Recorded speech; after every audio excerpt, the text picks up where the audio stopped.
The 2020 health crisis has confronted us with unprecedented challenges and has severely disrupted our lives. This crisis has further accelerated processes which up to that point had passed vastly unnoticed, such as the rapid digitalization showing our dependence on internet-connected devices. A vast part of the population still lacks the necessary knowledge and awareness when operating with these devices, which work as gateway to the parallel world called cyberspace. Since its onset, the Internet has been a free and democratic place based on unrestricted exchange. The cyberspace was called to life by the hacker community, which later on promoted its disclosure to the wide audience by providing it with the World Wide Web and the first browsers. Subsequently, the hacker community split into an ethical and unethical faction. The foothold gained by proprietary software violated the initial democratic principle as its source code was not publicly accessible anymore. The concept of violation and intrusion arose, spreading swiftly until it finally was declared an illegal practice as the rules of the game changed. Today, everything that happens in the real world is reflected in the digital world. There are different types of malware characterized by different degrees of sophistication. Strategies of compromise have advanced to the point where they easily bypass traditional security systems. Targets of cyber attacks include bank accounts, credit cards, insurance data, and account access data. These are then sold for profit on the black market of the dark web.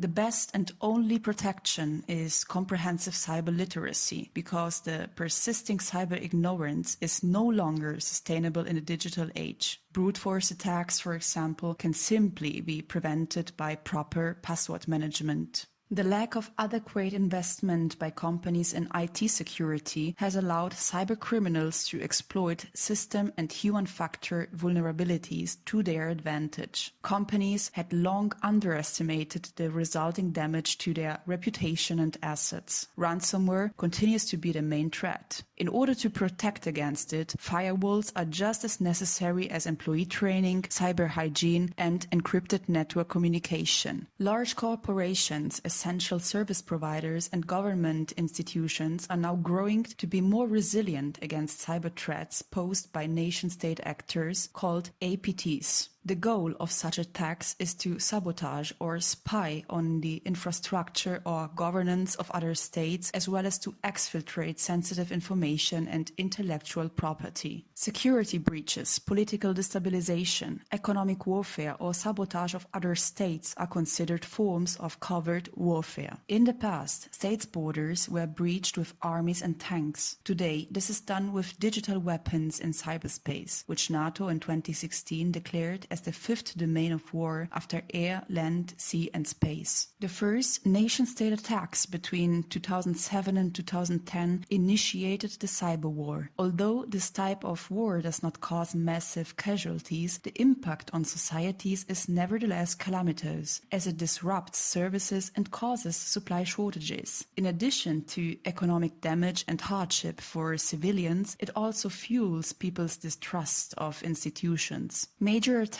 such as Stuxnet, NotPetya, WannaCry, or the attack on the Colonial Pipeline in the United States have made the inadequacies in the protection of industrial control systems and critical infrastructure painfully evident. These include energy, food, and drinking water supply chains, hospitals, as well as financial institutions. So far, attackers have always had upper hand, relying on weapons such as malware able to execute themselves without user interaction, drive-by downloads, undetectable polymorphic viruses, social engineering techniques, APTs, and zero-day exploits. But the defense is now rapidly catching up. Nevertheless, an impenetrable protection does not exist. The goal should, however, be to enhance resilience against cyber attacks by spreading a comprehensive cybersecurity culture. The EU has fortified and expanded its legal framework by harmonizing national laws, improving cooperation and information exchange between member states and private and public actors, strengthening the protection of critical sectors, and introducing a cybersecurity certification procedure. The EU's current strategy is based on the NIS and NIS2 directives, as well as the General Data Protection Regulation and the Cybersecurity Act. threat. Globally, efforts are being focused on reaching bilateral and multilateral agreements and on deepening cooperation. Since deteriorated diplomatic relations have proven to foster cyber incidents, traditional diplomacy is nowadays increasingly being complemented by cyber diplomacy measures. Proof of the need for this is, for example, the current conflict in Ukraine, which sparks a massive increase in cyber attacks and hybrid warfare. Information technologies are being weaponized to spread fake news and deepfake in order to influence public opinion, especially during major events or in times of heightened international tensions. This so-called information war is waged by media channels, influencers, hackers, and trolls who are paid to spread disinformation. This parallel digital world might be virtual, but it is just as real as its material counterpart. In this new reality, one can no longer afford to be either ignorant or a passive spectator.